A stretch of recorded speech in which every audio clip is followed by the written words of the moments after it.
part 2. Yes, guys, I have a big zit in my forehead, so I've been trying to cover it.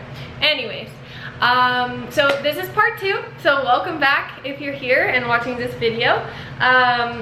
This is gonna be the hard video to explain everything, and I'm not gonna go into like a lot of detail because there's a lot.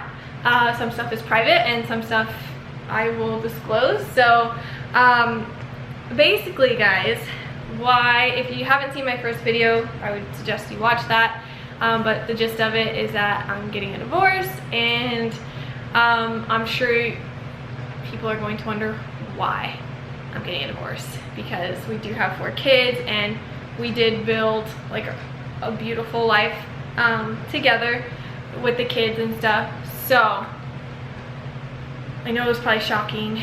My parents were shocked, my family was shocked, my friends were shocked, like everyone was just shocked. So it's understandable if, you know, yeah, it's understandable.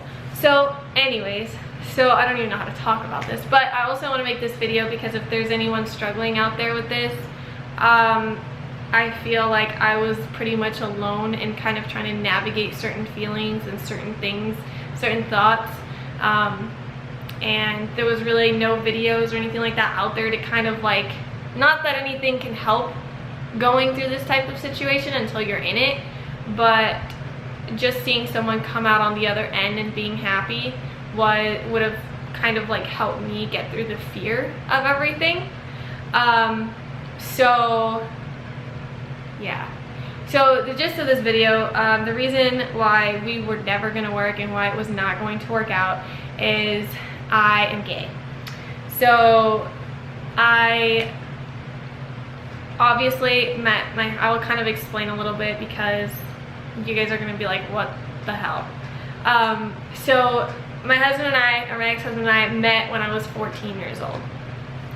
We moved in together at 15 years old. So we've literally been together since we were 15.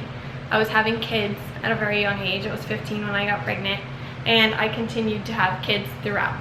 So you guys are probably gonna be like, well, you had 4 kids, you had to have, you know, been attracted or whatnot. So listen, my answer to that is that we started having intimacy issues very early on in the relationship, but I chalked it up to just, you know, I just wasn't too big into it, whatever. And then, how do I go from there? Okay, so we had intimacy issues, but obviously if you're a married woman, like, you have to kind of keep your marriage going, and in my head, that was the only life I could live. It was the only life I could live. One, I love my kids, and I wanted kids, and I knew that. And 2, I thought that that was the only way I could live. I thought that was the only way, the only type of life that I could have was being married to him and being with the kids and all of that. So I didn't think in my head, like, okay, even if you're not happy, like, you can live another life. You can move on from this and go out and, you know, do something different. I didn't think that in my head. I didn't think it was acceptable. I didn't think that I could. I was scared. I stayed because I was scared. I stayed for the kids because I didn't want the kids to suffer through a divorce and having to split families and things like that. So I stayed. Like I said, the problem started at 17, and that's when I probably should have ended it. But at that point we were married, we had 2 kids, and I was scared, so I stayed. Not to say that I do not love him. I love him as a person. He's a good guy. I wouldn't have wanted to do this with anyone else because I know that he will take an amazing care of the kids when he has them, and I can trust that. But I just fell out of love with him, and I lost attraction and things like that quite early on. But again, I was already kind of too far in to kind of, well, at least I felt that way. I wasn't, but I felt that way. So fast forward, I want to say about 2 years ago, after I had my last baby, I came out to him as bisexual, and I told him that it was okay, that it was fine, I was going to be with him no matter what, that it was just something that was part of me, and I just wanted him to know. He helped me kind of like decipher things and figure things out.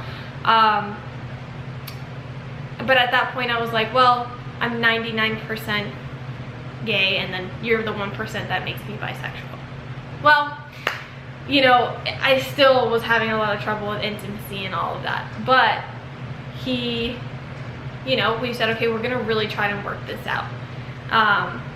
So around that time, I think we were in the townhouse, I want to say, I don't remember, but we were really trying to focus on each other and see if we could bring back that spark and that passion, at least for me. And we tried everything in the book. We did see a marriage counselor. We did our best to work through things. We communicated. We tried different things to try to help. Otherwise, I kind of deep down knew, but I was really scared. And this whole process, I decided to tell my mom that I was, you know, going through this, and she was very upset. Not that I would expect her to be happy about it, but it was just a really rough time. It's been a really rough couple of years, just figuring everything out and coming to terms, accepting things that they're gonna be the way they are, and not being able to change things. I'm very much, I like to be in control, and this is not something that I can control or change. So it was like my whole life was just kind of like falling apart right in front of me, and there was nothing I can do about it. So it's been insane, to say the least, but I'm at the point where I was ready to share, and I'm happier. My living situation is not ideal. We're still living together while we sell this house. So he's living downstairs. We're basically roommates. We try to avoid each other as much as possible just so we can have that, you know, separation. But he does live downstairs. He works at night, so he sleeps most of the day anyways, so we really don't see each other too much. But we're doing that at least for the time being until we can sell this house and then both go our separate ways, which the house is gonna sell quite quickly, we think, so fingers crossed. But yeah, we tried every which way to make things work, and it just was not gonna happen because I just didn't have that attraction. And life happened, and that's what I kind of had to put in my head. Like I said, I'm happy again, I'm eating again, I'm recovering, I'm healing, I'm excited for the future, so excited for the future. I'm so excited for the future. Like, there's so many good things to come, like just being with the kids on my own, just having that peace and not having the pressure, the torment that everything brought me. It's been a long journey, so I am happy to be where I'm at, and I totally understand if some of you want to, you know, unsubscribe, because I know it's not ideal and it's pretty insane. But I appreciate those of you who want to stay and continue to see where my life takes me, and what house I end up picking, and what partner I end up having in the future, and just rebuilding my life from the ground up with happiness and nothing less than that. If you're going through something like this, even if you have kids, think about yourself. Think, not buying a house, or buying a house is not going to help. It's not going to fix things. It's not going to make you happy. Money is not going to make you happy. Buying different materialistic things is not going to make you happy. Nothing is going to make you happy if you're in a situation where you feel that you're not being true and that you're being stuck and being there for the kids. You're not going to be happy. So do what makes you happy. Obviously, think about the kids, put them first, but at the end of the day, I think it's worse to have them living the way, not that it was a bad situation, because we tried our best to avoid any arguing in front of them, but they can feel tension and they can feel pressure, and they can sense all of these things, and that's not something that is good for them. So put them first, think about them, but also think about yourself. Your happiness is actually important, which is something I just figured out.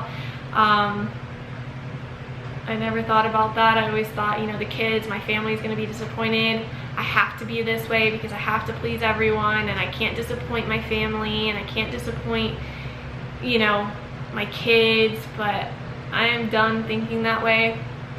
I'm doing me, and I'm super freaking happy. The kids are happier for it, and our life is just gonna continue on in a different way. So I am excited if you come along on this journey with me. If you don't, like I said, totally understand it. But yeah, so thank you guys for watching. If you guys have any questions, you can leave them down below, and then I'll do like a Q&A. I'm sure I left out a bunch of things, but I just wanted to share this with you guys so that if I want to post videos moving forward and you see things are different, you know why. You can follow me over on Instagram too. I've been posting a lot more over there, and I do post on TikTok quite a bit because I very much enjoy that. So if you want to follow us over there and see what I'm up to over there, you absolutely can. And thank you guys for watching, and I will see you guys in my next video.